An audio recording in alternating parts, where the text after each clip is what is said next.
Kribo, so another player who actually Throwdown is one to watch, I believe. But let's have a look at these lineups. The Rogue, the Quest Rogue being banned out from Surrender, and the even Paladin being banned out from Kribo.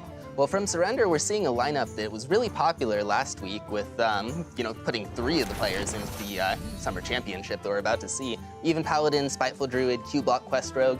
I think once you see that Even Paladin is just one of the decks that everyone brought, this is kind of seeing that Surrender's game plan. If you plan around banning that Even Paladin and build lineups to try to target it, you could end up with a bit of success. Yeah, it's one of the biggest things. The hard part about Swiss is judging the field. The second you miss, you're going to have a very, very rough day. But if your judgment is Even Paladin, then he seemed pretty spot on for a lot of these players. But we see Kribo as well bringing one of the lineups that isn't the lineup everyone else is playing. We saw the Control Priest and the Control Warrior. And a lot of people have faith in these control lineups. I know, I think Dan mentioned he thought the control lineups would do well. What do you actually think here, based on now what we know the field is? Well, it's one of those things that a control lineup is about as good as the field that you're bringing it to. And when you have a deck like Even Paladin that's so explosive even through control decks that might be targeting it, you really either have to game plan to either beat that Even Paladin deck, or you're trying to build your control decks to kind of soft target all the other, worse 3rd and 4th decks in the lineup.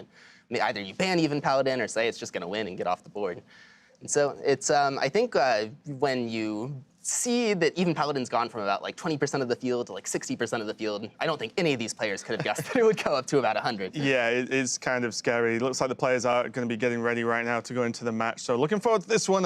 I'm all in on Surrender as always. And I genuinely, even removing a large level of bias I may have in this match, I genuinely think that just the solid lineup here of the Paladin, Quest Rogue, the Spiteful Druid, and the Warlock just has so much just overall strength that these sort of weird control lineups it might just not be enough. The forced ban means Surrender gets to play Even Paladin, he gets to play Warlock because that Rogue just has to go. So let's kick it off anyway. Surrender versus Kribo, 2 Korean players, 2 players that are 1-0 so far in the Swiss. And we're going to kick off with Spiteful Druid versus Warlock. What do you think about this matchup, Billy? Right, well, with Spiteful Druid, it's one of those things in older metas, or recent metas at least, we saw the Warlock kind of tends to bully the Druid deck, but now you're seeing so much explosive strength from these Spiteful Druid decks that it's not as favorite of a matchup as we all once thought for the Warlock. And it's one of those things where Surrender's just really going to be looking to curve out. I imagine we'll see a keep on that Firefly and maybe the Vicious Fledgling, but the Lich King probably going away. But that double Doomsayer draw is almost exactly what Kribo is looking for. Yeah, on the other side of the mulligan here, Kribo's almost got the I win Warlock starter kit because you have the Kobold Librarian, which is just always nice early on, just get that cycle through and get a 2-1 on the board versus a very board-focused deck. But also just Doomsayer into Doomsayer buys so much time. And although, yes, 10 drop in opening hand, like Gul'dani's just great because you know you have it. So you know there's that safety net of I can get there. All I have to do is get to that turn 10, then the matchup becomes quite hard for the Spiteful Druid. Right, and it's something a lot of players sometimes learn early on, that you want to mulligan away your higher cost cards and try to mulligan in for your earlier cards. But in this matchup, like you pointed out, sometimes you just want that Gul'dan because it's such a safety net. It's a little blanket that keeps you safe for the rest of the game. A little safety blanket here for Kribo. And looking at this hand, I mean, that's the I don't like minions hand. Like, the double Doomsayers were already good, and now Hellfire and Defile means that Kribo has all of the options he could possibly want to negate the early aggression. The only stumbling block here will be as if Surrender hits the Spiteful turn. There needs to be some form of answer. Normally, you look at Mountain Giant, or just a strong turn 5 with the weapon into cubes, for example, can contest. But at the moment, there's nothing too big apart from removal for the smaller board states. And now Surrender doesn't know it yet, but his hand is going to be especially punished by this draw from Kribo because those double Fungalmancers are going to be kind of stranded in the face of a hand like Kribo has with all these board wipes. Yeah. It's going to be one of those positions where Surrender's kind of got what he's looking for, although that UI is definitely not what you were hoping to find. And it also means he's going to be trying to dodge that landmine of that second UI in his deck. Yeah, it's going to be scary if he does get there, but I think the hand looks decent. I think you always just want like one Fungalmancer and one of the other stronger 5 drops, or even 4 drop potentially, just because 2 can get very difficult to pile on turn after turn. And the problem is this deck is effectively a snowball style deck. You kind of want to run up to turn 6 and then make the power play, but getting there, as you quite rightly said, is going to be difficult when the Warlock's hand pretty much just says no right now. And you see Surrender kind of forced to face that decision of, do I want to play for tempo or do I want to play the later game? The Vicious Fledgling being an opportunity to potentially run away with the game and get an early fast start, or the Greedy Sprite to potentially build into a Spiteful Summoner off the top and potentially be able to play it on curve. I think I like the Fledgling here because sometimes you do just want to run away with the game and kind of not go all in. This is just a good play. But if you're trying to ramp into cards you don't have, you are relying on the draw, right? And that could be a little bit risky. So I do like the Fledgling here from Surrender. It is going to make Kribo go for some kind of probably Coin Hellfire. Yeah, you know that the only outs to wipe this board are either a Librarian Defile, which would require 2 cards to essentially deal with 2 cards, or a Hellfire, which would require the coin. You don't really want to wipe this board, but at the same time, that Vicious Fledgling is so scary, it can run away with the game. Yeah, is Doomsayer just good enough, though? Because, like, what actually, I mean, the issue is the silence, right? The silence is a very, very, very big problem here. Yeah, and with the double Spellbreaker, that is a legitimate risk. Yeah, if you get away with it, though, that's huge. Because, like, one Doomsayer just shuts out this this Fledgling, but it's probably a risk you don't need to take. Yeah, we've all seen the Vicious Fledgling on the other side just go insane. It's one of those Oh, Surrender, not like... Yeah, look at Surrender's face. Yep. His face... We'll get to his face in a minute. We were going to see plenty of it, but some of the key cards there, Leroy, of course, being becoming more and more popular in Spiteful Druid, and then the Ooze as well, which isn't super popular, but that version of it, should I say? But it's just a solid 3/3 a lot of the time as well. The inclusion of that Leroy too makes it all the more important to have that explosive start to be able to capitalize on the fact that a card in your deck is designed to close a game. And so if you aren't able to put yourself in a position where you even can close with that reach, as we're seeing in this situation, it's essentially a dead draw. It's also, in this format, something that George C. did quite a long time, maybe what, 1.5, 2 years ago, where he put Leroy in so many of his lists because the lists were open. So the players know that their opponent's deck lists. So because Kribo knows the Leroy's in the list, he has to consider it in the late game all the time. Whereas if you know it's not in the list, you know there's only a limited amount of damage. Whereas now he's got to consider that Leroy at all times. But it might not even get there at this point. Look at this hand, Stonehill, still the second Doomsayer. Now there's a Spellstone, 2 Shroom Brewers just as okay bodies, but most importantly heal. And then the Gul'dan, although Gul'dan's a good card, but maybe with 0 demons, that could be a bit tough. Right. This is one of those situations where if you're Surrender, you kind of have to wonder, what do I have to do now? Like, what can I do? Because you got to play the game out. At this stage, even if you're unfavored to win, you've got to play for those small percentages. And so if you're trying to game plan here, you're kind of going to have to outvalue a Warlock deck that has a lot more tools than you do right now. Yeah, and look at this, it's just Doomsayer number 2 is like, well, give me another turn. The only benefit Surrender could have had there is if you had Spellbreak, you'd just have to drop it. But again, that's so weak. You play a 4/3 to stop the Doomsayer going off, but then you don't have Spellbreaker for the Void Lord, which is the scary moment here.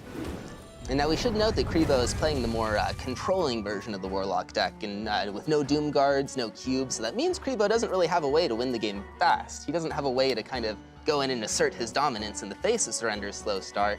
But at the same time, because Kribo just has to play a value game and just kind of run Surrender out of the cards in his deck, he's already dodged a huge bullet in not needing to find an organic answer to both of the Spiteful Summoners that are stranded forever. Yeah, it's really bad now, especially when like UI's played, and then you see that there's just even more of a realization that even if you draw a Summoner, it's a 6-mana 4/4, which is a terrible card. So it just takes a slot in your hand that you just would rather just throw away and have that spare empty slot there. But there's still a couple of things Surrender can do. He does have Lich King, for example. He does have Malfurion, which is, again, a very powerful tool in pushing damage because the hero power is so strong.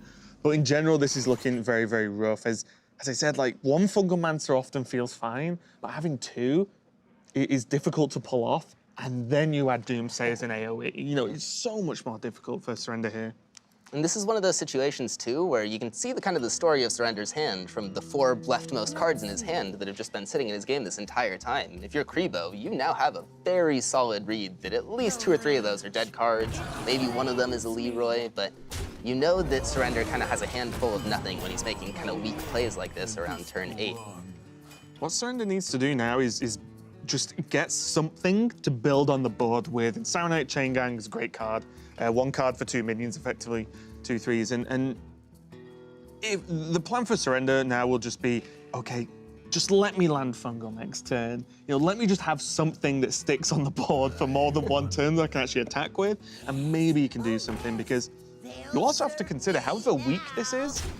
2 5 damage to face 1 turn after another could kill Warlock if they're just lacking the healing for a couple of turns. We can see that it's going to be fine, but when you dealt such a bad hand like Surrender has, you have to form a game plan. You can't be like, well, I've drawn UI, I guess I lose, I'm not playing anymore. There has to be a game plan you try and put together. Exactly, and for Kribo, he's kind of in a position where you can draw dead as the Warlock in these situations, where sure, you've got your Void Lord and your Gul'dan, you know what you're gonna do in the end game, but your middle game, you're not really doing much to end it outside of just kind of slowing it down, trying to control the pace of it.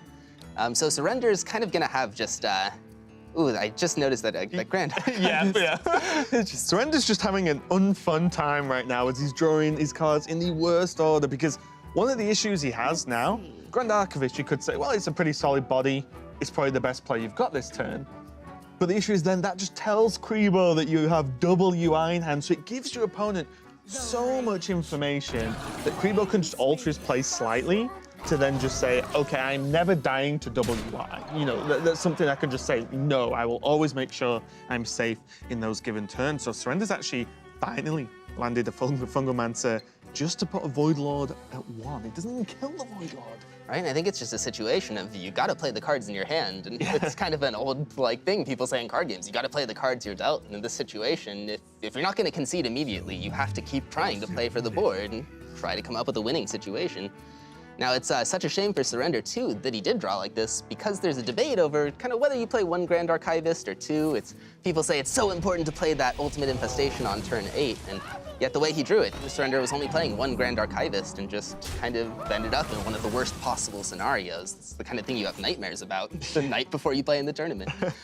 He now does have Saronite Chain Gang into Fungalmancer as a 1-turn play he can do. Doesn't necessarily go for it now as he uses the UI, just to draw into something else that he can maybe play next turn. But the option's there to build a board sort of on demand. And one card that can help pull him out of this, I mean, Malfurion's great. Having Leroy around is okay at this point. But for me, he plays 1 mind control tech. And after the Gul'dan turn, if you can just steal a cheeky Void Lord or something, maybe that helps. I'm not saying it'll get him there, but it helps. But Surrender's clutching at straws right now.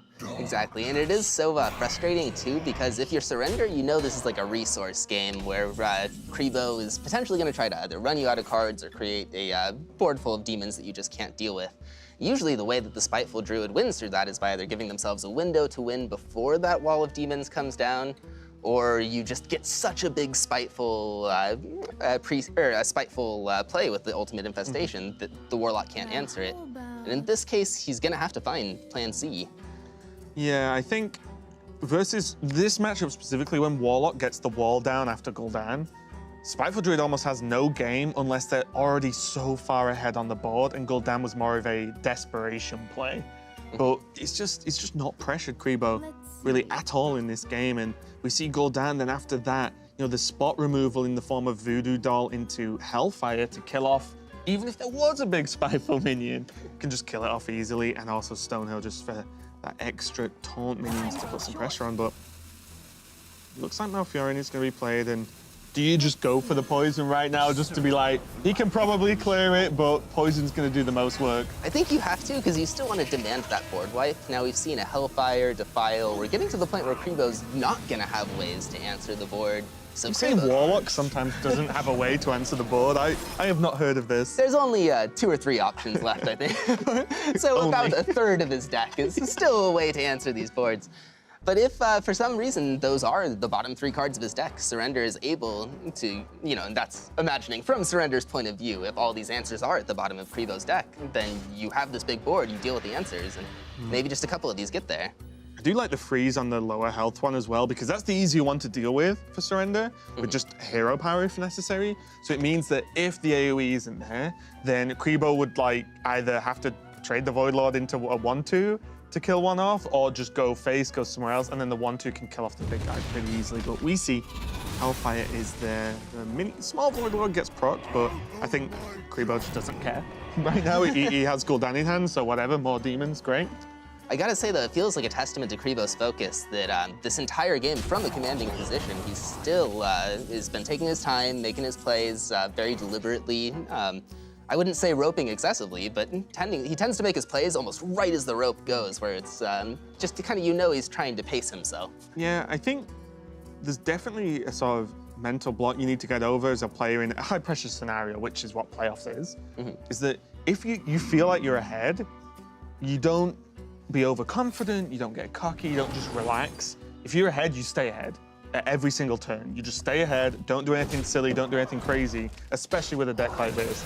Just stay steady and keep on top of the game, and I think that's what Kribo's doing, just making sure there are no weaknesses that could be exploited. Just playing safe. It's kind of a Hearthstone mantra you hear a lot of the upper level players repeat over and over, is try to find situations where you're ahead and imagine the worst case scenario where you fall behind. And if you don't really need to play around something, if that worst case scenario is so crazy that it's just never gonna happen, then don't play around it. Just stick to your game plan, be a little safe. Cubelock coming out a little bit late to the party here, but that's definitely one of the power minions in this deck, I think, because that Cubelock enables Fungomancer is so awkward to get rid of, because even this is a bit of a problem for Kribo to kill, and he just played 2 minions this turn, and it's so late in the game, and it's a problem. So early game, Cubelock is one of those cards that can help Spiteful Druid snowball so hard. This is a situation where Kribo kind of finds himself punished by his own flooded board, and that he can't play any of the cards in his hand without giving up a massive amount of value. There's literally no way on the board or in his hand right now to clear off one of those minions, so he has to go digging, and he finds the answer he was looking for. Something to know as well is Kribo doesn't really have access to that much healing outside of Gul'dan. He has Plated Beetle for 3 kind of, which is fine.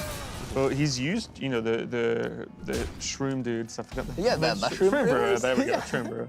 Shroom dude. Oh, that's a card that can make things happen. Especially because Surrender just saw that Kribo had a pretty weak turn. I don't think it's fair to say that Kribo was ahead that turn. If anything, Kribo needed to do something to kind of push his advantage. And now Surrender finally has a window to make a heavy power play. Yeah, get something done. I do like Lich King just because the power of some of the cards you can get. Gul'dan's coming very soon. There are only 8 cards left in Kribo's deck. So, for example, Frostmourne, absolutely huge. And then even Death and Decay is massive as well. Anti-Magic Shell can help because he has a decent amount of low-cost minions to play as well. Yeah, and because that healing is getting low in the deck, apart from the Gul'dan, you're suddenly, if you're able to get a Death Coil, do 5 damage, your UI represents another 5 damage, your Leroy, there's almost enough burst that you can start putting together a picture where if Kribo doesn't have the answers, you might be able to push through. Yeah, and funnily enough, this might not look like a big deal, but these 2 minions have a lot of health. So they're actually hard to kill right now. This might even force a silence on one of them just to ignore it, because this Crit Lord, only 2 attack, but you look at Fungomancer, and the health is only going to continue to get bigger. Oh, Death Cravers. I wonder if there's anything spicy left. I think there's still like a Rin and a Lord Godfrey. There's definitely a couple of tools here that... Rin would be nice just for continual pressure. Because when Spiteful Druid has to play 2 UIs, yes, you draw a lot of cards, but also you draw a lot of cards, right? You're going to run out of juice at some point. So if he gets Rin, that could be very, very awkward for Kribo. Especially because the whole point of the control deck is to manage the resources in the game. And when suddenly the Druid deck gets 5 to 6 more creatures than your deck was planning to answer, it really... Exactly, yeah. Yeah, it's not about blowing up the deck. The decks are going to be blowing themselves up soon because we're running out of cards, but it's just the consistent demons that are just a pain to deal with. This is tricky. This is the issue with Control Lock, is that you run a lot of, I'm going to say tech cards, but I'm still talking about cards like Stonehill, Defender. You run a lot of situational or value cards that a lot of the time you don't have strong board plays. You can't actually, there are no Doom Guards, there are no cubes to put on the board as power plays. It's a tricky deck, and it's part of why you see Control Warlock tend to be adopted by a lot of grinders who are really familiar with Control decks, who really love playing it because it really does affect your matchups. Just not having Doomguard and Cube gives you so many control matchups where you don't have a way to push through. And now that Mind Control tech is picked up for Surrender, so he has that as an option for Gul'dan turn. Maybe he can take a Void Lord is the big win. Oh, okay, Godfrey. So that's going to help with the Gul'dan turn potentially as well. Wow. Right, and so if, but we know that Kribo is going to have the Rin, and if there's pretty much nothing in Surrender's deck that's going to be able to answer a Rin that goes off unpunished. Not, again, the destruction of the cards, but the fact that Rin will represent 5 to 6 more creatures. Surrender still has 2 Spellbreakers though, right? He has 1 left, I believe. Oh, has he used one? Oh, I think he did use one earlier. Surrender still has 1 Spellbreaker, right? So, yeah. But this is a situation where if Surrender is able to answer the Gul'dan, he may actually be able to turn this game around. I feel like it's very possible. We wrote him off too early. Yeah, maybe. It's a weird position though, because this shouldn't happen. But maybe we're too used to talking about Cubelock. Because Cubelock's a very different deck, right, in terms of the power level it can get to. But Vicious Fledge, I mean, double Defile's used, double Hellfire's used, right? So they're really, and Godfrey's in the hand, but the wrong one, and in Surrenders. So this is looking pretty strong. And again, the hero power I mentioned earlier from Malfurion, that is scary. Like for a Warlock, 3 damage a turn. Oh, there's a board play we forgot about. Well, we kind of were joking at the start when Kribo had a hand full of board wipes. It makes you feel strong, but at the same time, when you end up in an endgame situation where you had to play all your board wipes early because that was in your hand, sometimes you can find yourself reaching. And of course, that Twisting Nether represents a lot of defense. Surrender God mode time. Only 1 Void Lord on the board. Only 1 Mind Control tech in hand. And this is where you know a player like Surrender and a player like Kribo. They've both probably rehearsed this situation a lot of times. Like, this is where, if you're Kribo, you've played from this position in the Warlock mirror enough that you know that you're afraid of... well, I guess if you're Kribo, you know Surrender is very likely going to be blowing up this board if he has the Godfrey. But what other options were there that potentially Kribo could have gotten? Or I mean, sorry, Surrender could have gotten off of that steal? So there's the Rin. The Void Lords are played. The Stonehills in. Was it really just Rin or? It might have been the Acidic Swamp Ooze too. Oh yeah. Acidic Swamp Ooze, Rin, and the Godfrey, I think, were the options there. Say options like you had a choice, potentials. But it's basically a situation where if you're Kribo, you're still a little scared. You don't know exactly what's going to be happening. Oh, is he going for it? He's going to go for MCT? It looks like it. The way Kribo's reacting, this makes me worried. I mean, close. Avoid something. You never know when there'll be some delay, and Kribo saw the terrible reaction on his computer, but it looks like he escapes from that one a little unscathed. Surrender kind of laughing, I gotta try something.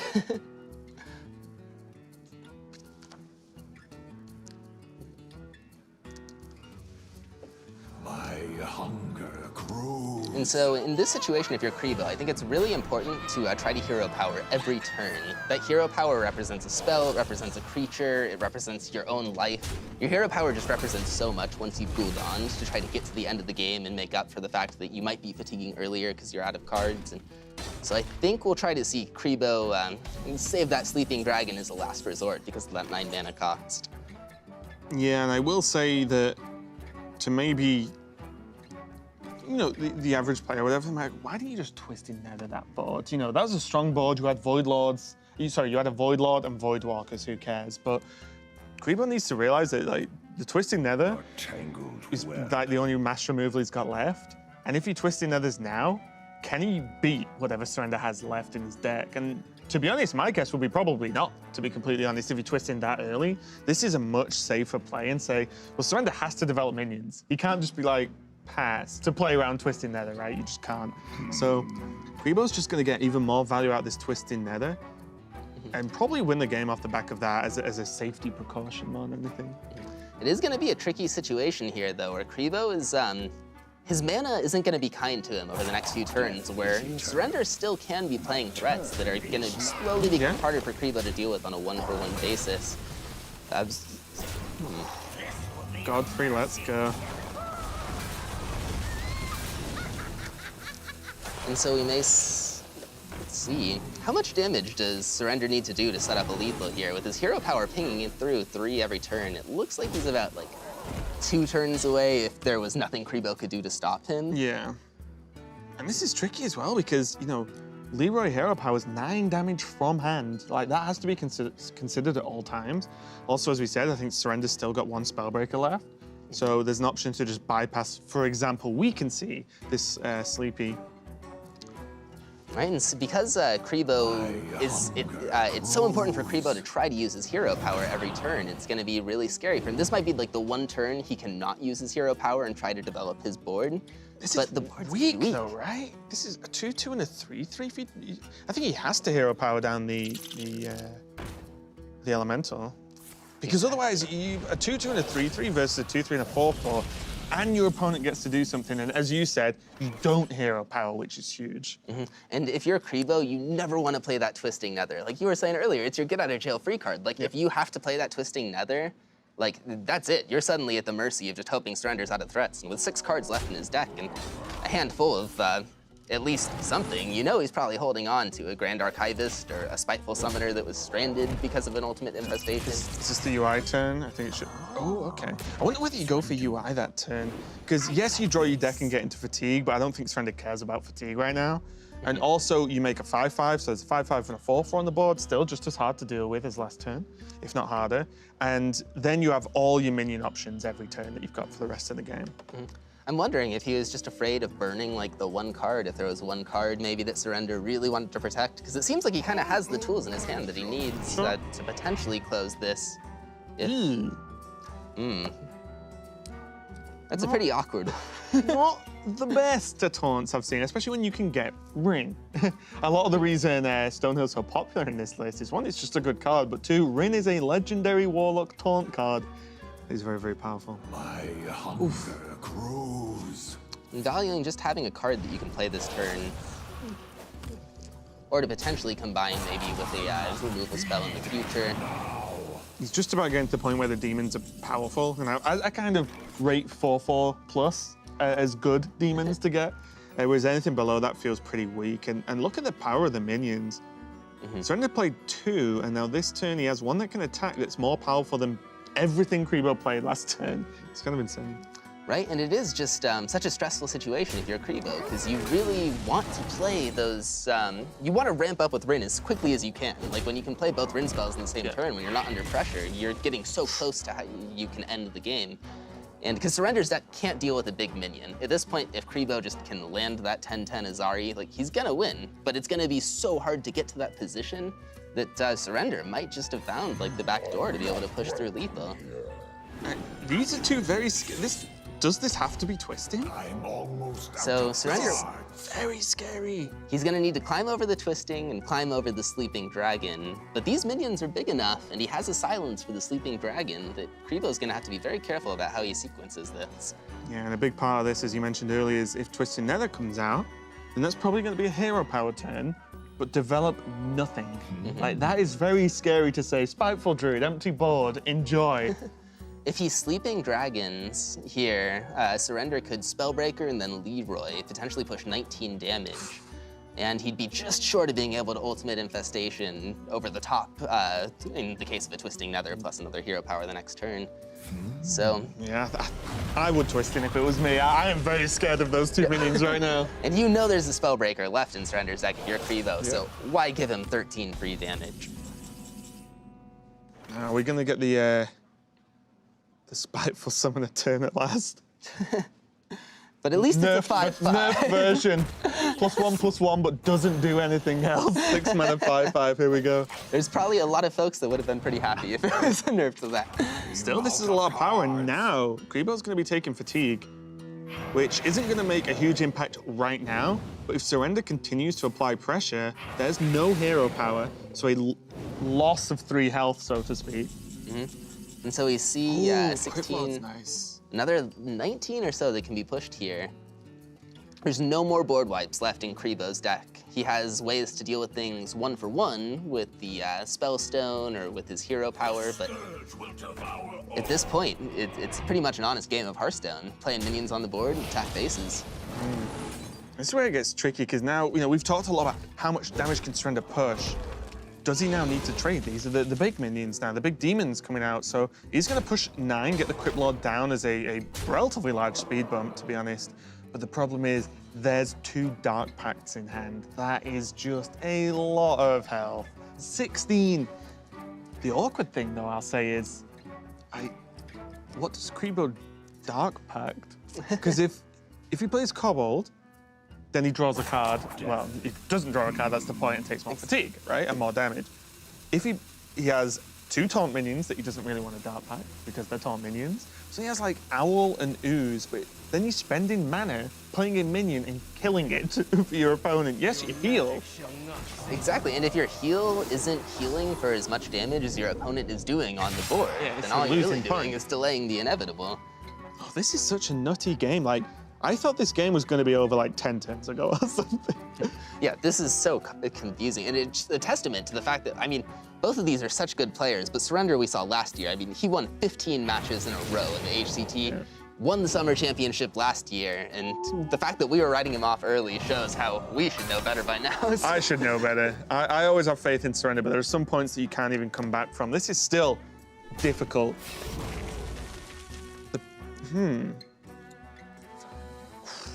Like, Azari just doesn't matter anymore, right? Because there's always a point where you say, well, Azari's not doing anything to the deck, who cares? But then it's also a 10-10. Like, what does Surrender do? It's a 10-10. But if you spend the whole turn playing it, and it obviously isn't a taunt, then you might just die.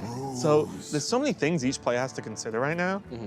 It's looking tough. The Spellbreaker being used is big, though, because Kribo will feel a lot safer with this Dragon play if he wants to pull it off. And that's a good one as well. Yeah, gonna buy him enough time to, basically neutralize the 6/6. Wait, that's not just lethal, is it? 11. No, he's setting up for the, wait. The UI over the top wait, is 5 fatigue's 2. over the next turn. It's fatigue 2 or 3. Are we dumb and we just missed the 3rd fatigue? That's no, it. It's 2? Oh my God, how did Surrender win this game? I don't know what's going on. I can't believe I actually thought he was at 1 fatigue. Yeah, I did too. I mean, that fatigue too. I mean, Surrender, I think the moment that game turned was where Surrender played that first Crypt Lord, and Kribo had a turn where he did nothing. His board was full and he had to go digging. And look at Kribo. He can't believe it. I can't really believe it either. I'm kind of with Kribo on this one. I'm confused. But the big deal there was, I think that, as you said, the Crypt Lord just got there, but we were so focused on what does this hand look like versus this hand, right? We're always looking at, well, if he plays this, then he can do this to beat this, and he can do that. But I think that Surrender actually just had too much stuff to end up playing, and shows the power of Spiteful Druid when it can beat the Warlock. I think the lack of pressure from Kribo's Warlock was a big deal there, but that was only game 1, guys. Got plenty more where that comes from, so be back in a second.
We are back with round number 2 of the Swiss from the Asia Pacific Summer Playoffs. Kribo versus Surrender.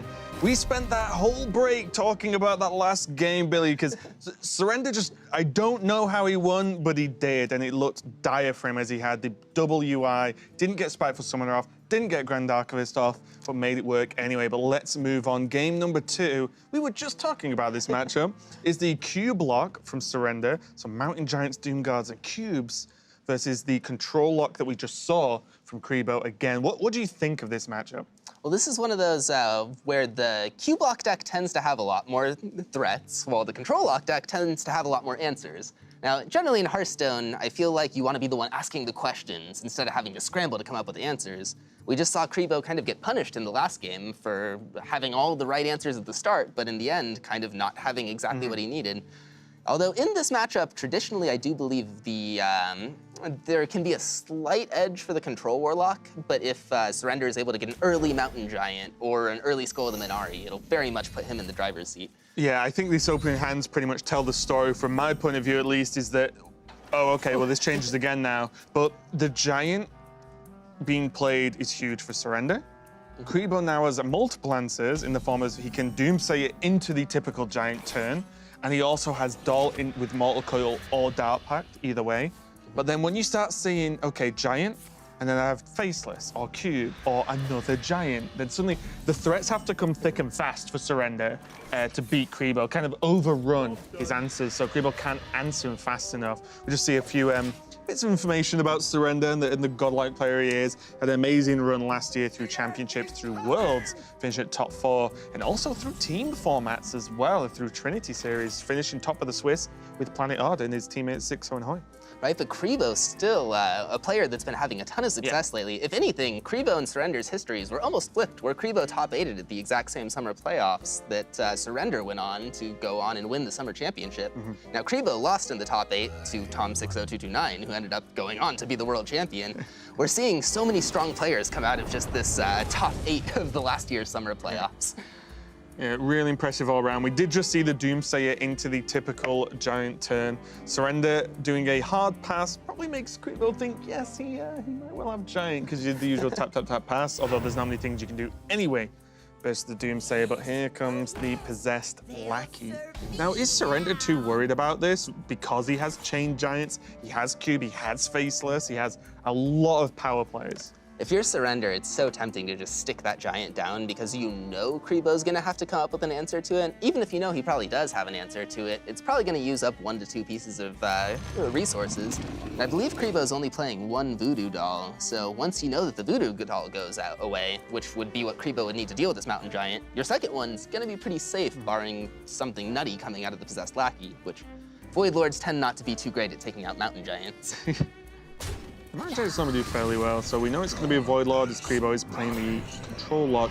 Does have Rin now in hand as well, which means he has that late game plan of, and now I have stuff, which I think was what came too late for Kribo in the last game. He got Rin, but it was super late on, so his demons weren't as impactful. And now Surrender is all about his response, and he still has a few. He can play another Mountain Giant. He can play Mountain Giant and Prince Tal'Daram to create a Void Lord of his own, so he has already like +1 Void Lords in the deck. So he has a lot of options here. Prince Tal'Daram is one of those cards that can be really tricky to use in this matchup because you know there's so many ways you can save it as a trick, where if you potentially go off with a cube, you can get double value, or you can use it to potentially steal your opponent's Rin in case you're afraid of them getting too far ahead of you if you don't have an answer Sometimes to it. you copy a Doom Guard and just get extra 3 damage to face when you need it. Yeah, there's so much you can do. Right, and so it's one of those cards that the longer you can hold on to it, the more of an efficient position you can find for it. But the fact that he can use his mana so well here to just flood the board with threats, and even a 3/3 Void Lord in the form of a Tal'Daram copying it can potentially be abused by those cubes or the Faceless in his hand. I do like it as well because the next answer you've got to worry about with your Giant is, say, Kobold Librarian into Spellstone, right? Because that does the 5, and then the Void Lord can do the 3. So I actually don't mind the copy into the Void Lord because it stops the potential kill on the Giant, but it looks like Surrender's going down your train of thought and saying, actually, Tal'Daram could be insane later on, so I'm gonna hold. He can Tal'Darim this Rin if it's not killed instantly, which has to be something Kribo has to consider because Surrender runs Faceless and Tal'Darim. The fact that you just saw Surrender heavily rope on that thought means there's 3 mana that could have done something very tricky there. Because you know, I mean, like maybe Surrender's gonna tap, but there's a certain point in this matchup where you don't want to tap if you haven't seen the Rin yet. Because if Rin is very far down in the Control Warlock's deck, they tend to be forced to play more of a fatiguing game plan. And if you tap too much, sometimes you can be playing right into that plan. Now,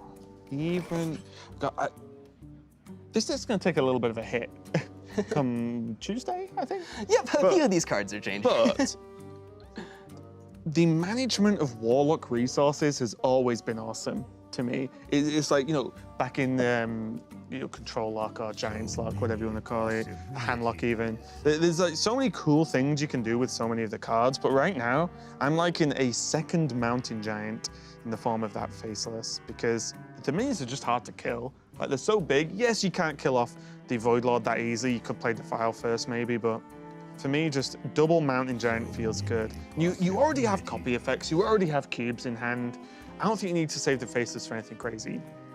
Although it is tempting because you know that Kribo isn't playing any silence in his main deck. If you can just cube that Mountain Giant too, then suddenly you have a really annoying minion on the board. Oh, he has the Owl though, right? Oh, sorry. Yeah. I missed that. Yeah, Far left. no, I mean, let's be honest, Owl's not the most common pick in Warlock here. Everyone just looks for Spellbreaker because that is the silence card right now. Right, I'm so used to looking for that animation. But by copying that Void Lord right there, it basically means Surrender isn't gonna have to worry about any aggression, can protect that Mountain Giant to kind of set it up for a potential cube play that abuses it. Yeah. And the big deal here is, although like Kribo has Rin, and Surrender will probably know, it's kind of a double mind game where, because Kribo knows his copy effects and no Rin in Surrender's list, then he wants to play his Rin and kill it in the same turn. So he probably thinks about a Dark Pact for Rin, which is why it wasn't just slammed last turn. But because of that, Surrender knows that he can be more free with his Faceless because he isn't going to get the Rin off against a good player. So it's all really like tricky the way knowing your opponent is good means you have to alter all your plays and how you use your cards. Right, and especially in this matchup, I feel like Warlock on Warlock tends to be about as close to a chess match as there is in like the meta now, where you just have all these games that go to fatigue, every life tap and hero power use really matters. Welcome to 2018 Hearthstone. Goldshire Footman picked off the Stonehill. He's been there from the start. We've seen a lot of resurgence in old classic cards. You know, Avenging Wrath, Amani Berserker being played. And now we've got Goldshire Footman in the Asia Pacific playoffs. It is something I love about Stonehill Defender's flexibility, though. A lot of players are tempted to just kind of slam the biggest minion or the highest value minion. But we've seen players like, I believe, Purple at the World Championship tended to take the lowest cost card most of the time because just having that flexibility of being able to fill your curve, or in this deck, potentially being able to use a low health minion to use a Defile to maybe go off can be very relevant. I remember, especially when Quest Warrior in the Ungoro meta, what was the 0-7 taunt? Gosh, yeah, the Warrior class card. That one. He was a lawyer, right? I'm pretty sure it was. Someone let me know. But that was a good pick as well. A lot of the time because it was cheap, but also a huge taunt wall to help with get the quest off. So picks like that are definitely cool. Surrender now. Just look at Surrender's face. I don't even need to look at the game. He's just cute face, happy even when things aren't going well. But oh, look at this.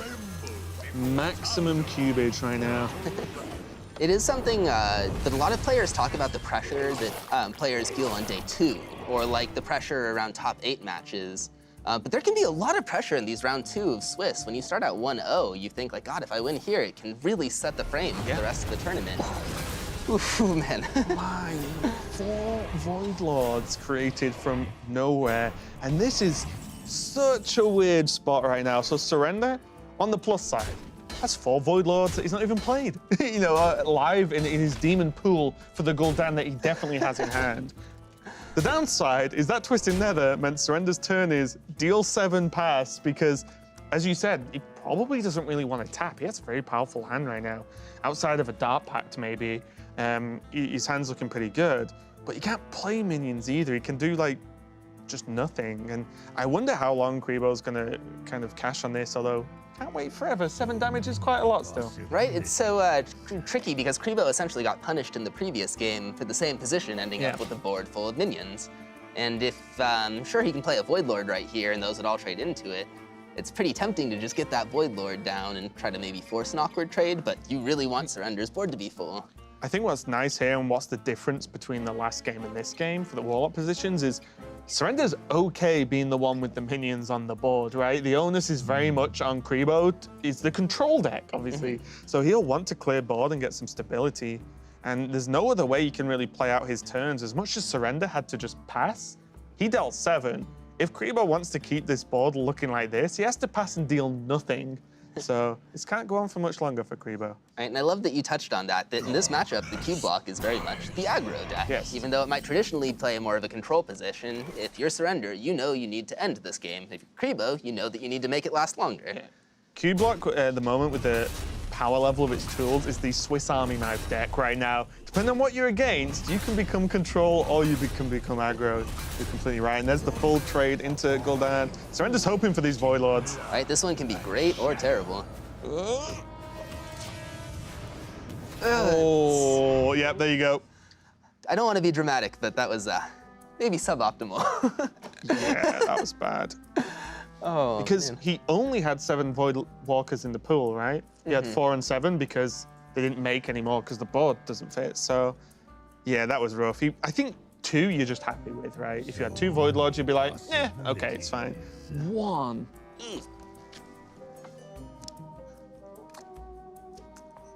But this does still represent enough aggression, and also it should be noted too that just playing Gul'dan first in this matchup can be so convenient. Yeah. Getting that hero power every turn, just because of the power level of the Gul'dan hero power, it's almost like a spell and a half. Yeah, you have a 6 health swing every turn that your opponent doesn't have Gul'dan, which, if you just said that to someone who, say they played just a bit of Hearthstone, but they don't really know all the cards, you're like, so there's a thing that you can do that swings health for 6 every single turn for 2 mana. Would you play that? Yes. It doesn't matter how good you are at Hearthstone, you understand that that is a huge amount of health. Right, you see in another popular matchup in this meta where the Control Priest versus the Warlock deck, the Warlock deck tends to just need to play Gul'dan and then heal every turn, and they can sometimes get out of that burst. And so the healing is so important, and we'll likely start seeing a lot of hero powers from Surrender here. Void Lord number 5000 has been drawn now for Surrender, so he's got plenty of juice left, and he still has his weapon as well. We've not even seen the Doomguard Cube power plays yet. I wonder if he even needs to really even think about that too much, to be honest. Like, does he just beat Kribo up now because he just consistently has a huge board? I think this is one of those situations where you can start using your hero power and maybe a Defile to try to clear off these Shroom Brewers. The Shroom Brewers represent almost the biggest threat here in that they're annoying to deal with, but you can't really clear them without clearing your own board. Yeah, well, what's really nice here, though, is he has five Void Walkers, and there's 5 health on the Void Lord. So you can trade the Void Walkers, and then say maybe Defile Hellfire, clears the board, leaves his Void Lord up, and he can still hero power face. So it's an empty board, you still have the Void Lord, you've got room for next turn if you want to do something funky with cubes. Oh, he's going to save them, okay. So I guess if you use your hero power there, you can kind of trade in the Void Lords to maybe use the Librarian and Defile. Oh, yeah. There's a lot of setups for a Defile. I think he might just not even be bothered. He might just say, well, these Shroom Brewers are never getting through this board, so I'll just wait another turn. It just doesn't really matter. Yeah, it looks like if you're Surrender, you just kind of say, like, hey, I'm kind of winning this game. I've played Gul'dan. I have a board that you've shown that you've had some trouble answering. I'm just going to keep on playing the weakest cards in my hand and try to force you to play the stronger cards in your hand. Yeah, and every single turn, as you mentioned earlier, that every single turn Kribo doesn't play Gul'dan, Surrender knows he doesn't have Gul'dan. Because you just, if your opponent Gul'dan's, even if yours is weaker, you slam it in response because you just have to keep up. Yeah, it just gave him a board that was so difficult to deal with that we're still seeing the residual effect of the Void Lord left over from the Gul'dan in the form of those Void Walkers on the board. Yeah, this Goldshy Footman has a lot of work to do this game. He's got a lot of lifting to do as a 1-2 right now. But if that Culture Footman goes the distance. But I will put that in all of my decks for the rest of the year. If this Goldshy Footman gets the 1 damage to face that ends it and wins Kribo the game, I will put Goldshy Footman in every single deck I play in Ladder for the rest of the year with a rate. And we see in his decision not to play it there, you have to imagine that Goldshire Footman is either defile bait for the future, or... Which makes my wager pretty safe. I'm feeling okay about this boast. Let's see, is there... So I guess the fact that Kribo's been holding on to that leftmost card in his hand the longest time, Surrender maybe has a soft read that there is the silence in his hand. There's not really any reason to get too greedy with his last cube here now, so I have to imagine we might just see another big demon come down. Although if I'm Surrender, maybe you just want to try to hero power a little bit more. There might be a world where you just want to play this Doom Guard for aggression and try to start punching face. Yeah, I'm gonna... It's a tough call between Surrender wants his weapon soon, because he wants to be able to Doom Guard Cube Dark Pack. So it's how much time do you want to buy against the control deck that wants time, right? It's very tough, because you want the weapon, but they want their stuff as well, and you know Rin has been procced, so there is the seals in Kribo's hand, and they're going to start being pumped out now, so Surrender now can start... Knows he's on a bit of a clock, because there's still a lot of cards for Surrender to lose at this point. The thing is, Surrender has enough cards in his hand currently to maybe be able to set up 1 to 2 more attacks, but seeing a full grip on Kribo's side means he knows that Kribo's likely to have an answer to 1 or 2 of those attacks. So if Kribo starts going on the Rin plan and trying to exhaust Surrender of all of the resources in his deck, right now Surrender might not have enough to push through that right now. Is he on for cube? Yeah, okay. He's just saying, I just want stuff, and you can't deal with my stuff. And as he said, this, although isn't a fancy Doomguard play, is very aggressive. Look at the amount of power on board. That's actually a lot stacking up. Every turn that Kribo doesn't play Gul'dan is a slower turn and more damage for Surrender. And the thing is, so if Kribo wasn't to answer this board and just left the 9 damage on the board attacking, that plus a hero power is 12, suddenly another 12, and you're just facing 3 life, and you can die to a Hellfire behind a Void Lord. There's definitely, or like Kribo can't just go for his seals from Rin every turn now. Much like the last game, he's kind of gonna have to go seal, weave in a spell or 2. It's similar to the way you kind of play around Azari being played, is you actually put them in a position that if they just spend their turn playing a 10-10, you kill them. So then the blowing up your deck never happens because you never let them be safe enough to do that. Right, like it's such a cliche, but it's very true, and that the best defense is a good offense. Yep. And again, Surrender might actually just be completely okay with saying, later on I'll just play Doomguard and hero power you for 8 damage and just that'll be enough. Kribo, playing 1 seals, he going for the second one. He is, wow. That's 9 damage just on board, never mind the hero power for Surrender. And I think that is Kribo kind of recognizing that he really needs that Asari, because his hand... Surrender's thinking face. It's just literally like, it's stereotypical, like scratching your head whilst thinking. And he's like, so, if I hit him in the face, he'll die eventually, right? Does have Lackey Dark Pact, and he still has another Doomguard in the deck as well. So you can just pull a Doomguard relatively safely here, should I say. Yeah, these players are both really deep in their heads. I mean, you can tell when they both got their hand on their forehead and thinking.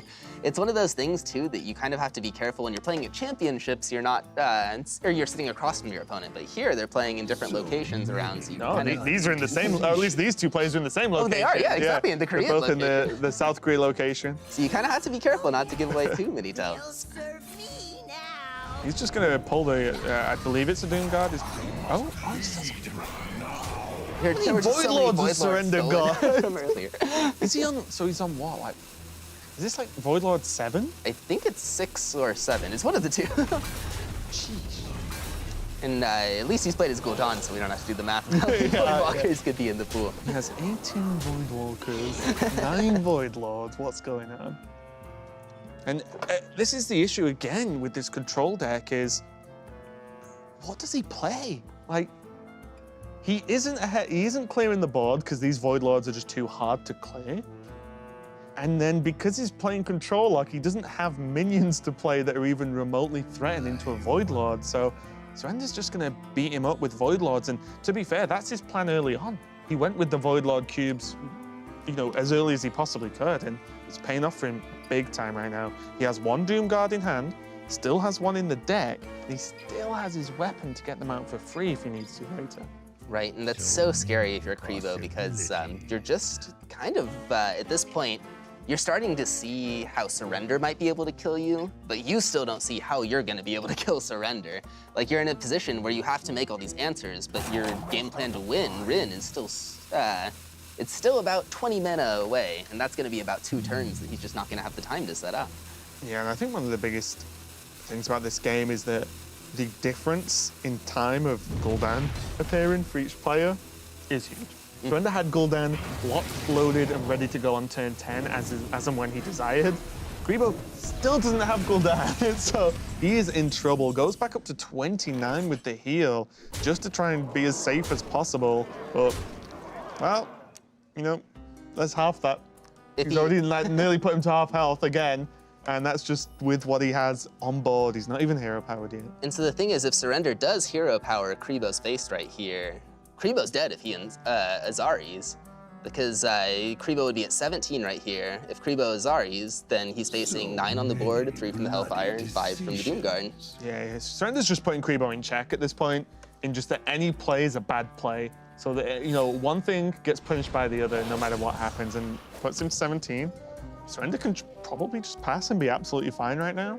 And this Azari just can't realistically be played. Kribo has to be afraid of Doomguard. Right, and if you're Kribo, Kribo's a very experienced player. We've seen him, you know, playing the top 8 of our playoffs last year. We saw him top 8 the Tour Stop Bangkok recently. Like, if you see Surrender thinking here and then maybe like poke through that hero power to put you in a lethal range the next turn, you know, like, that if you play that Asari, you're gonna die. So Kribo's probably gonna have to go in the tank for a plan B. Yeah, I mean, Surrender's also held, like, the left half of his hand for most of the game right now, and you've got to think, well, it's not weapon. He just would have played it. So what can it be that he would have had and not played? Potentially Doomguards, potentially Hellfires, because there's been no board to AoE down because Surrender's had it all game. Right. This is one of those, but is there even a better option than just taking that risk? The problem with Azariing, too, is it doesn't even feel that good right here, that if you Unless you have triple owl next turn, then it definitely doesn't feel great. It's gonna go for the final play. Oh, there's Gul'dan. A little bit late, mate. And that Gul'dan does allow him to potentially set up a wall of demons that might give him the time to set up an Azari like 2 turns from now. But he's gonna need to clear this board. 2 turns feels like a very long time for Kribo, I think, right now. I have to imagine he's thinking there's a Defile Godfrey board wipe here, and I believe he's found it. Looks good to me. So this, I guess, will leave a lot of 1/1s, but... Oh, there's still a board space, right? Oh, I didn't fill the board. He could pick it up for the Godfrey anyway. Is that just lethal? I believe he's 1 short Surrender right now. If he pushed 14? Or, It's 14, yeah. Yeah, 1 off. But he has Hellfire hero power next turn as well. Is there a world in which you Hellfire this turn? It is so scary, because if that Doomguard suddenly discards your health, like, you kind of have to Hellfire first. But what if there's the taunt next turn, so then you can't Doomguard and hero power? Oh, this is tough. You kind of have to just... I guess you Doomguard? You might have to just let it roll if you're Surrender right here, because this is going to be one of your best chances to set up a shield the next turn. He still has another Doomguard in his deck as well, so he still has damage. I believe he has another Hellfire as well. He's just gonna, oh, he keeps it. He keeps the Hellfire. Nice. Those are, yeah, about as good as he could have asked for. The Void Lord may, or the Spellbreaker may be coming in handy, but generally if there's 1 taunt coming down, it's gonna be like 6 more with the Gul'dan. And this is checkmate at this point. Your Gul'dan go up to 6, which Surrender will know. And guess what? Hellfire plus hero power equals 6. And Gul'dan's 10 mana, which means Kribo cannot hero power, cannot heal. And that looks like it's gonna be game number 2. Kribo getting the heroic trade with the Godfrey there just to kill off a Voidwalker, but it's not gonna be enough. And Surrender is gonna go 2-0 up in this game. Kribo pretty upset with that one, but we've seen now, at least in my view, Billy, twice that Control Lock just when you're against slightly slower decks, it just doesn't have threats to stay ahead. It feels like this deck is built to destroy Paladin, and almost that's it. You know, it's kind of scary at this point. You can see Kribo is just not having the best time he's ever had. But if it is built to destroy Paladin, that surrenders one deck left. Yes. And the way Kribo's lineup is set up, it looks very much like he's kind of soft targeting that even Paladin, where he's got the Odd Warrior, he's got the Control Warlock that has a slightly better even Paladin matchup than the Cubelock. And then finally, that Control Priest deck means there's going to be a lot of ammo that gives Kribo still a pretty decent chance in this match. Yeah, Surrender doing well so far, but he has a final hurdle to get over with this Paladin. How good is even Paladin going to be against this lineup? Find out after this.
Is Surrender going to go 3-0 in round number 2 of the Asia Pacific Summer Playoffs? We're about to find out. He has his even Paladin left. But Kribo, we've just been talking about it, Billy. He chose to leave even Paladin up. And to me, even Paladin is an absurdly strong deck. So has Kribo got a chance here? I think he has a chance, but as we were just talking about, even Paladin's so strong. I mean, there's a reason almost 100% of the field brought this deck to this event, because even in its bad matchup, sometimes you just curve out, you go for a Blessing of Kings on 4, and the control deck doesn't have a way to deal with that big minion that's attacking him. Yeah, and the thing is, and the main thing is about when you build a lineup, often with a deck this powerful, there aren't that many bad matchups. Guess what? You get a ban. You know, like you can just remove the worst matchup and then say, well, even Paladin's strong enough to do well against everything else. Against Control Lock, though, Kribo's probably finally feeling confident he can get a win with this list, as the mass removal is more suited to beating even Paladin than it is Cubelock, which minions are just so much bigger than even Paladin minions. But I will say, Glass Knight in Surrender's deck, as well as, of course, Blessing of Kings, are the huge, big tools versus the Cubelock here. Not being able to deal with a minion on 4 is the problem versus Warlock in general. Not to mention that True Silver Champion goes to the Glass Knight just so perfectly. I mean, Surrender kind of has the hand you're looking for, where you can go like a very smooth curve out with a 1/2 coin 4-drop, 4-drop, and suddenly the Control Warlock is just on the back foot for the rest of the game. Also, there's just the juggler into hero power is just enough of a threat sometimes. A lot of the time, depending on the board state actually, you often skip the hero power if you're going to play the juggler on 2 because of defiles. That's something you always have to consider. As Paladin can always weave in those 1-health minions with the hero power. Sometimes you don't want to open up the easy removal for Kribo. So the trade here, going for the Swamp Ooze. Surprisingly enough, no weapon in this Control Lock. I know, yeah, the Swamp Ooze normally saved is the Warlock Hoser against Cubelock decks, but with Control Warlock, he, just like you had said, kind of wants to protect the Knife Juggler and maybe play the minion you perceive to be a slightly weaker 2-drop. The coin as well, like this is what you do to Warlock as Paladin. I'm not saying that Surrender's, dramatically ahead right now, but look at this. Coin, Blessing of Kings, kill your Taunt. What are you going to do now? Like, it's such a problem. And we see the respect there's like, Felguard as the pickup for Kribo is good because it's a cheap taunt he can play with a nice attack that actually does a lot of damage here. Right, that 3/5 taunt just buys you so much time because the Paladin usually can't kill you the honest way. What they're trying to do is burst you down to about like 5 to 6 health so they can equality Avenging Wrath and go over the top. So if you play that Felguard real early, you not only buy yourself that 5 health, but you buy yourself so much time for the 2 turns it defends you. Yeah, and we see now the benefit of Surrender. Front-loading the weapon means that this ooze is relatively difficult to deal with. And I've even seen Warlocks at the moment. I don't know if you've seen them. We've seen the Warlocks time to play Drain Soul. Oh, yeah, for issues like this where you can't actually kill the threat minions. Because, for example, this Plated Beetle, the 2/3 is super hard to kill with when they're playing around Defile. So, Warlock's even leaning towards dealing with this specific deck, and now Surrender back to the head scratching as he works out what he wants to follow up with, because that was a very good response from Kribo. This is a situation where when you're playing the favored deck where you're Kribo, all you want to do is make sure you answer 1 for 1, try not to fall behind too far on time. And right now he's doing that perfectly, where even though he took that 7 damage swing, he's about to take the board, and he's probably not going to give it up for the rest of the game. This Librarian into the 2nd buffed Spellstone is massive. Yeah, the head goes down for Surrender. He knows, like, this is the worst point of turn 5 you could want as Paladin. Now there is just no comeback, because everything you can play, the board beats you already. Never mind what they can play on top of the next turn. Yeah, traditionally, the Paladin deck's weakness has been that once your opponent goes wider than you do, you need equality plus a board wipe to take it back. And if you're forced to equality plus board wipe, your Control Warlock opponent's board full of these 1 and 2 drops, it doesn't get worse than that. Oh, it's a little bit scary. And there's plenty more. Stonehill Defender, there's the Felguard that was taken off the first Stonehill Defender. And then there's Dark Pact. There's Voodoo Doll for a big Blessed King's threat. And then there's Defile as well. So Surrender, he's pulled himself out of worse scenarios in this series. We saw game 1 that he won with the Spiteful Druid, but this might be a little bit too much right now. This is why I think Kribo brought this Control Lock. And hitting the face, definitely not what he was hoping for. I think he was kind of praying for either a super lucky juggler with both hitting the Acidic Swamp Ooze, or at least a semi-lucky one with 1 into the Librarian. Yeah. But just at least take the Librarian down. Why are you even here, Juggler? Come on. Yeah, this is, these minions literally trade better than 1 for 1 for Kribo right now. And then he can just play Doomsayer if he wants to follow up. Right. I wonder if you don't play Doomsayer, though. This is almost like one of those embarrassment of riches situations for Kribo, where you have so many ways to wipe the board. You want to try to set up a Doomsayer to give yourself more time in the future. Although that Doomsayer could be heavily punished by a Blessing of Kings. Yeah, I was also thinking just Valene equip as well. It's going into Valene turn, so if your opponent plays Doomsayer, you go, okay, you know, Right. 4, let's go. So he's going for Stonehill. This feels a little bit better. Felguard number 2. This is one of those that if you had a Skull of Minari in your deck, to say if Kribo was playing like the more Cubelock version, it might have been pretty tempting to try to take the 3/8, but actually, is that a demon? The Lakari Bellhound? I can't remember. It is. Oh. Yeah, and we can see there some of the joyous picks, the super powerful Stonehill picks there of Goldshire Footman, Silverback Patriarch, and Felguard. You know, 3 of the highest contested taunt minions in the world right now. It's like when your arena draft just goes terribly. Which is all of my arena drafts. I don't know if you know, Billy, but I probably have the least arena wins out of everyone in this building. It's not my forte. Although some may argue constructed isn't my forte either, so.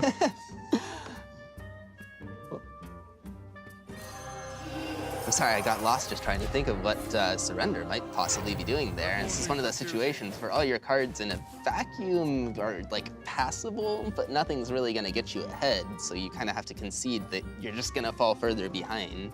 I think Surrender has to make whatever plays he can that might leave him something on the board after a couple of turns, so then Tarim can just do something. Like, there's a lot of somethings in that plan, but I think that's the point that Surrender's at right now, is this. He's pulled out some crazy moves in this series, but I think this might be asking a little bit too much right now.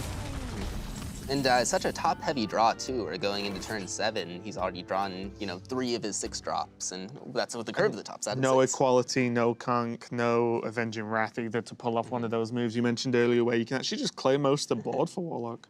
There's kind of the saving grace in that for Surrender is that if Kribo does create a large board, Surrender will be drawing live for a lot of ways to deal with it. But at this point, Surrender is kind of playing the control role, and that's not where you want to be when you're playing the aggressive, even Paladin deck. Yeah. And we see now, on board, some of this lives. You know, the ooze should live on board. Obviously, there's so much removal in Kribo, it's unlikely, but Surrender's doing what he can do. I think Gul'dan, it's such a good pickup from Kribo, and this might be the staging ground for a battle back in this series for him.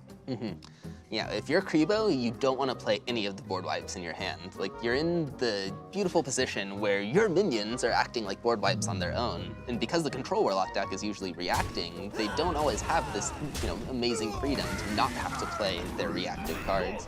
That's what Kribo could have done with a Furious set in the previous two games, to be completely honest. You know, just a powerful minion on board is awfully nice, but Surrender, he kept something on board, which was huge, because now suddenly, it's not an amazing spot, but Tarim makes things a little bit better now as he is ahead on board. He's flipped it at last. Right?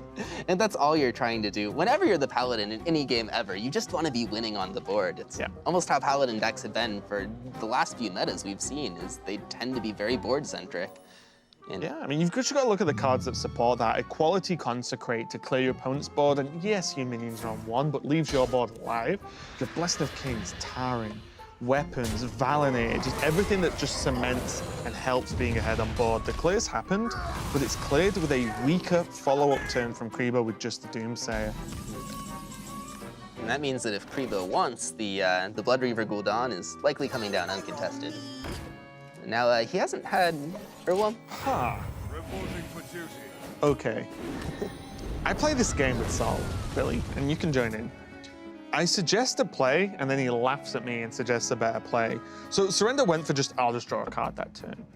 Was there ever consideration to actually Equality, then play Argent Commander and kill the Doomsayer so you have a 4/2 Divine Shield on board? I'm gonna do my best, Sottle. Whoa, Raven. That's actually pretty good. Yeah, I'm not really sure. I think it's one of those situations where the card, you'd never want an equality there because you really need that equality in the face of anything better.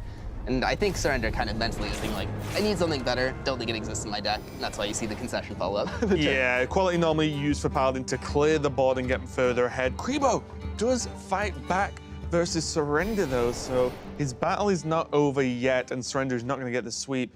Kribo finally getting a win with that Warlock. We can finally see a different deck from Kribo as he's played that Warlock 3 times in a row.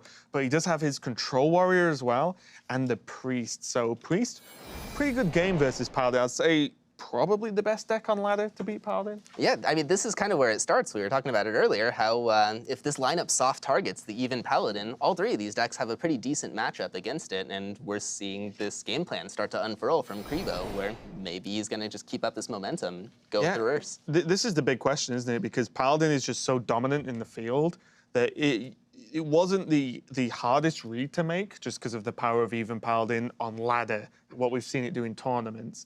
But if you can counter that consistently, you're gonna have Kribo could have a very nice run through this tournament. Because as you said, almost every player has brought even Paladin. Kribo's already 1-0 up in the Swiss, currently losing this match, but as you said, this is the kicker deck, and Surrender's already 0-1 down with him. He might end up being reverse sweeped because of this even Paladin. That's kind of the fun part of tournament meta, right? Like you can actually just, if you're so confident, you target one deck, and you can actually just punish people for bringing the best deck. It's kind of a weird idea, but it works. It's kind of a catch-22 because you often see people go with a soft target strategy to try to target the weakest deck in your opponent's lineup, the one that's the most easy to counter, but there's also merit to soft targeting the most popular deck in the field. Even if it's a really strong deck and hard to counter, if you know everyone's gonna bring it, you still give yourself those percentages over 7 rounds of Swiss to go the distance. Yeah, and we are gonna see Priest. It's gonna be the choice for Kribo, and a lot of people naturally go, oh, Priest versus a board deck, Dustbreaker, right? But for me, the games I've seen Priest dominate the most versus Paladin are Cleric into Pyromancer. Oh, man, don't even worry about turn 4. Like, Cleric into Pyromancer lock down so much early game from Paladin and provide card draw for the Priest that is terrifying as the Paladin here. But Kribo's got none of this. His hand is actually pretty bad to start off the game, whereas Surrender has that pretty good card, maybe too good, to nerfs have anything to go by in the form of Call to Arms. Well, Call to Arms is especially strong when your opponent doesn't have the Dustbreaker. Oh, like yeah. you just said. But it is also very powerful. Like you had said, Dustbreaker often just isn't good enough against the Paladin deck because Call to Arms is 1 card, and when that gets answered by 1 card in Dustbreaker, you're basically breaking even with the Call to Arms. And the Priest deck usually needs about 2 to 3 board wipes to be able to lock the game up. Yeah, I think the big deal about Call to Arms is it often mainly draws Loot Hoarder, which then is play minions, draw a card, you know, it does so many extra things, but Dustbreaker now being drawn with the Primordial Drake already in hand as an activator means that there is some game early from Kribo now, because if that was almost any other card or an unplayable card for the next couple of turns, then Kribo's in some rough spots. Yeah, this game was gonna fall apart very quickly if Kribo didn't have that turn 4 answer, but now it's looking like he's gonna be able to slow the game down to his own pace a little bit. But at the same time, if Surrender were to pick up a Blessing of Kings at any point in this game by already sticking these minions on the board. Yeah, and I think the big deal here as well is there's the combination of just the power 4 drops where, let's just imagine the way this plays out. Surrender, coins a 4 drop right now. Dustbreaker comes down, and then, okay, I play my other big 4 drops, Saronite, Chain Gang, or Call to Arms. I actually wonder if just Loot Hoarder Hero Power is fine, because Kribo with his hand might have to Dustbreaker that board. There's 2 1/1s, a 3/2, and a 2/1 that draws a card, and then the follow-up afterwards is just his choice of 4 drops. Right, and if you're Surrender, it's pretty tempting to keep that coin to kind of try to move into your 6 drops earlier in the deck. Yeah. It's so hard for the Priest deck to answer the 6 drops in Argent Commander, or heck, even again Greymane is not fun for the Priest deck to deal with, because you never want to use any kind of answer on that card. And also as well, something we've not really touched on too much yet, because it's just not come up, but Valonir is very difficult to deal with, and when it hits Saronite Chain Gang, that interaction is OP. So like, both minions get the weapon interaction, and then if they both die, the double buff happens where you get it equipped and it buffs on a minion as well. So you end up endlessly chaining them, which is relevant for a card called Saronite Chain Gang. But Surrender has chosen to skip the coin turn 4 play, or the 4 mana play, for this, and he's just asking Kribo the question. Right? Call my bluff. Like, it is very difficult. If I'm Kribo right now, I honestly don't know what to do. Mm-hmm. And if you're Surrender, you can kind of get some information just in the delay right here, because if Kribo is to go with another play, then maybe just the fact that he hesitated would have shown. But you kind of just need to deal with the board, because it doesn't get better than that. It really, really doesn't. But then if you're Surrender and you see that Duskbreaker, you think like, well, he's not likely to have a second one, so I am pretty much gonna be safe to go wide on the board until turn 7. Yeah, he does know he has a dragon in hand, at least one. But again, if he just has the second Duskbreaker, well, that's a 4-mana 3/3, because it needs an activator. And Call to Arms gets the juggle. This one card does so much, and which is why it's getting nerfed, is that it draws the cards, it plays the cards, you get the effects from the cards, and also it makes your next draws better because you pull the 2-drops out of your deck. So your average draw just increases dramatically after playing Call to Arms. Which is so important in these matchups versus control decks, where you really don't want to draw your 2-drops in, you know, the turn 15 and through turn 20. I played Loot Hoarder, pass. Yeah, definitely not great. Like if I'm Surrender, I'm just hoping Argent Commander shows up at the top of my deck, because you're suddenly looking at a situation where you might be able to push a lot of damage. And the Priest deck tends to need to use all of its mana to play aggressively during its first turns, where you set up Anduin, and then you set up some Mind Blasts or an Alexstrasza. So much like Surrender played aggressively to try to counter his opponent's Azari in the game before, he might try to play similarly aggressively during the turns where Kribo tries to set up his combo. Yeah, this could be pretty nice as well. It's a little bit awkward. I was wondering whether you actually consider Sunkeeper Tarim this turn, but maybe he just goes for weapon right now. He has options. He has this coin to go into the 6th play. Let's see what he draws. Equality, not really impactful this turn. Right. The way Surrender's been playing, he might not even feel tempted to go that big on a Valenier or Sunkeeper here. Like, I have to imagine we're gonna see a Valenier come down, but there is merit to potentially just trying to go wider on the board, maybe with like a Hero Power and your Serenite Chain Gang, get a couple of lucky juggles. Okay, he's gonna go for the juggle play.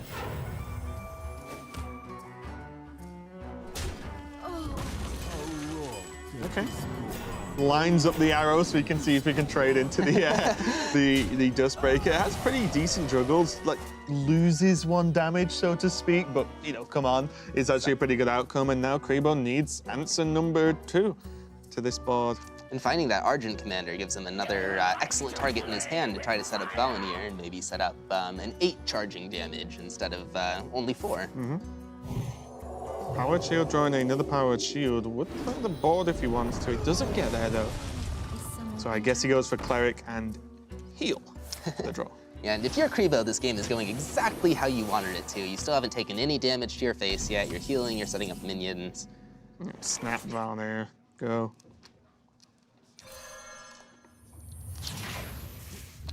Lines up really nice versus the Wild Pyro, can kill off the Cleric. These minions on 1 health, it's fine. There's no Spirit Lash in this list. You've just seen the Pyro, so it's unlikely there's Pyro number 2 with over half the deck still undrawn for Kribo. And this is where, like, I played a lot of Viva Paladin the last few weeks. And I'm just like, Valenier, you and Argent Commander are best friends. just land on Argent Commander. Like, to the extent where I'll stupidly play other minions to just make it more and more likely it lands on Argent Commander, because a 6-mana, 8/4 Divine Shield charge minion is pretty sweet. Right, it's so great, especially if you can save it for the turn after your opponent Anduins. Like if you can try to set up just like any kind of board with the Blessing of Kings that tries to bait out the Anduin. Surrender won't have that luxury yet, but I have to imagine the way, and I don't think Kribo's gonna charge headfirst into the Anduin, but seeing that Alexstrasza, now Kribo kind of has all the tools he needs to just start setting up a kill. And he's under It just no needs pressure. time. And as you said, 30 health is about as much time as you're gonna get in this game. Right? But Surrender can dramatically reduce that clock with this 4 turn. He could go for Sunkeeper. He could attack him first, maybe get a big Sunkeeper. Or he could Sunkeeper first and make it a, what, 1 in 3 to hit the commander? And Surrender has a lot of damage himself, actually. Yeah, if I'm Surrender, I have a feeling we're gonna see like a very aggressive play from Surrender here. Very likely a Tarim. Yeah, I think I like Tarim because it's probably the best time you get him for most of the game. And also it pushes damage. Tyrion's a pain to deal with in itself, which makes me want to play the Tyrion first, so it can't, you know, be buffed and killed by Anduin. This is nice. This is nice. And that 1 in 3 chance to just hit the Oh, it's always Spellbreaker, honestly. Every time Argent Commander and Spellbreaker are in the hand, Spellbreaker's like, no, it's mine. It's like, yeah, but you're not going to use it that much. It's like, no, it's mine. Right, and it's so frustrating because if it were to hit that, or well, if it were to have hit the Plated Beetle instead, it at least makes it easier for Surrender to potentially curve that in with his other ones. But the Spellbreaker being as clunky as it is, that Valenier buff might go unnoticed for a little bit in this game. But this is a horrible Anduin turn for Kribo. But as you said, you have Alexstrasza, Mind Blast, and Anduin. You kind of want to get those live, and every turn that's delayed buys Surrender that little bit more time. And this isn't even a particularly powerful turn.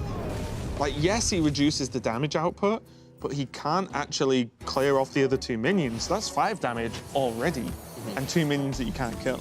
It is scary because even though he protected his strong board wipe and not using his psychic screen, using that Pac-Mancer very much was one of the board wipes that he really needed to rely on. And that Psychic Scream and Primordial Drake are basically his get-out-of-jail-free cards. But like, if the Primordial Drake isn't really going to be clearing a lot of these minions, you know, literally none of them in Surrender's hand can die to that Primordial Drake. So the only thing that Surrender really has that could be hit by the Drake is his hero power. Yeah. And so I think Surrender just kind of needs to. Yeah, you just need to go. You just need to get something done here. You just need to put as much damage on as possible. Definitely needs to get rid of this Pyro though, so he does have some options. Glass Knight's kind of awkward for Kribo to deal with outside of a Psychic Scream, but we'll see what he goes for here. Sarnak Chain Gang looks like the easiest way to kill off this Pyro. 3/6, bit of an awkward one for Anduin to continue to deal with, so it doesn't look like a huge threat, but 3 damage every turn is annoying. Argent Commander, same role, it dodges the Anduin. Kribo gets the look away of just disappointment here as he's being pressured, and again, he wants Anduin live, but just can't make it happen. If this is a Psychic Scream turn, then it's a low power turn overall for Kribo, as Surrender still has more gas in the tank. So if you're Kribo right here, you're kind of thinking like, gosh, this is one of those situations where I know what I want to do, but I know if I do that, I get very heavily punished in a lot of different worlds. And it looks like Kribo is kind of wrestling with that. And just, do I be greedy right here? Do I try to be safe, wait another turn? It's a really tough choice. It's like, it's the time issue, right? Like, Kribo has the tools, but doesn't have the time because everything's so expensive to get this done. Alex is 1 whole turn. Anduin, 1 whole turn. So it's 3 turns to get the kill. And those 3 turns, you're just gonna die because Surrender's not letting him have any time whatsoever. And it is one of the vulnerabilities we've seen with the Priest deck. And we first did the Euro playoffs 2 weeks ago. It was one of the most popular decks in the field, and then it failed to get a lot of players to the top 8. And we've seen its kind of population in deck lists slowly decline over the last couple of weeks. Partly because it's so difficult to set up this kill through all these really bursty, fast decks. Yeah, and just awkward means to deal with. Yeah, it has to be Scream. He's going with Hero Power over Divine Hymn. Not scared of being burst down, obviously, at this point. A lot of the times you'd see Divine Hymn if it's the Priest Mirror because he's scared of big burst damage from Anduin, but now just... Yeah, okay, Spellbreaker into Glass Knight, let's go. If this gets Anduin, okay, I have 8 damage as a weapon now, like, fine. Right? It's almost like you kind of hope the Spellbreaker dies, you get the Valenier back, you know you still have that Argent Commander just went back into your deck. You're very likely to see it again if this game goes any longer. Because Surrender hasn't seen a single combo piece yet, he hasn't seen the Anduin or the Alexstrasza, he might be thinking this game could go a little bit longer, that maybe Kribo is still kind of trying to buy time and search for those answers.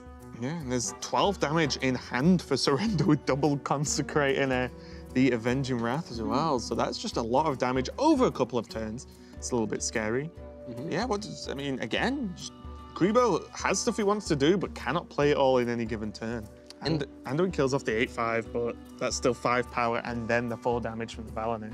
And it's so scary to Anduin because even though you know that you need to go ahead and Anduin to kind of get the ball rolling on your combo, once you do that, you can't use your hero power to heal yourself anymore. And so then you've only got the Divine Hymn, like the Alexstrasza, and you don't want to use the Alexstrasza on your own face. You basically, if you Anduin, you're saying, like, I'm going to win this game really soon because I can't prolong it much more.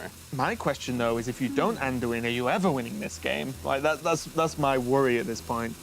One Scream's already gone. Yeah, I'm with Kribo here. I think you actually just have to press the button at some point.